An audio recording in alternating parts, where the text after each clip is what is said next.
Шырмалған тағдыр 9-10 бөлімден қысқаша баяндап беремін.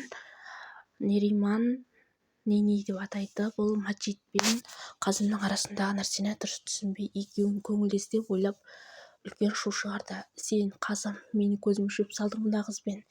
Мен сені осыдан байқадым. Кірпінің алқазы сенде болған, сол кезден байқадым деп айқайлады. Ахмет те сене алар емес, және ол өзінің сүйген қызының осындай қадамға барады деп мүлдем ойламады. Бірақ шындықты түсіндіргеннен кейін Қазымның әйелі қатты өкініп қалды, не істерін білмеді.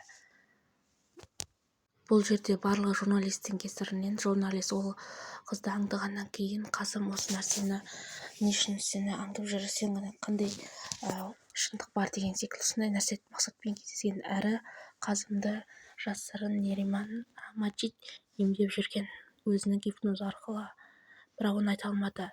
Десе де осы жерде өзінің біреудің көңілдесі ретінде көрген Ахметке қатты ашуланған Маджид қатты ренжіді, және солай өзі бөлек кетіп қалып теңіз жағасына барып ренжіп қатты жылады.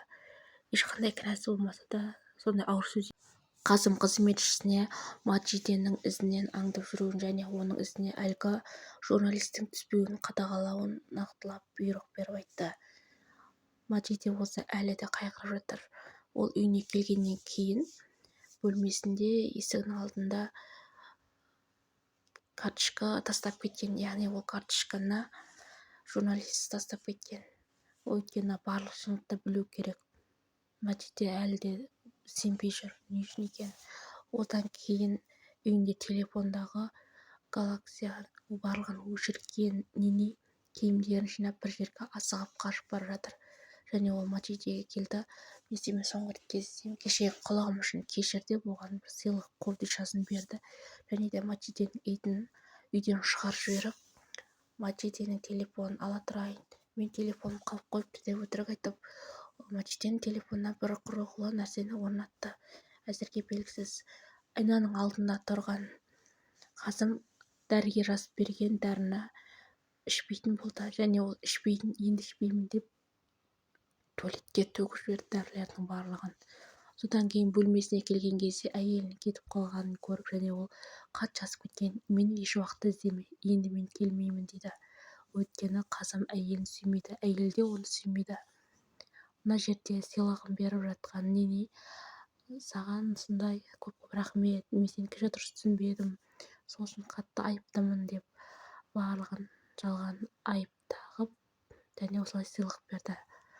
Маджидеге қымбат сыйлық беріп кетті Нини.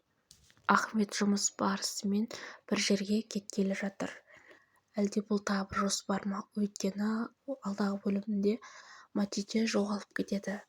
Маджиденің ізінен аңдып жүрген Ахмет туралы айтатын боламын. Ол Ахмет Маджидеге қырындап жүрген кафедегі жұмыс шайтасушы жігітті оңбай соққы жасап кетеді.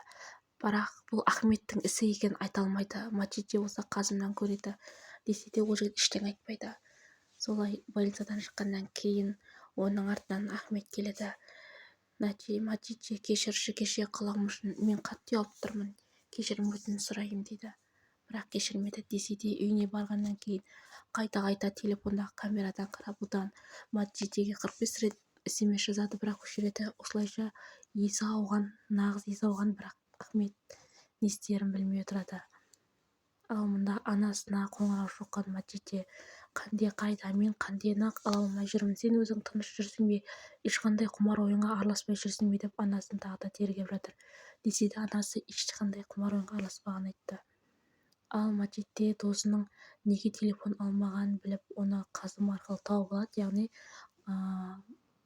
Қанданның жүріп жүрген көңілдесінің әйелі Маджиденің Қазымның бір туыстары болады.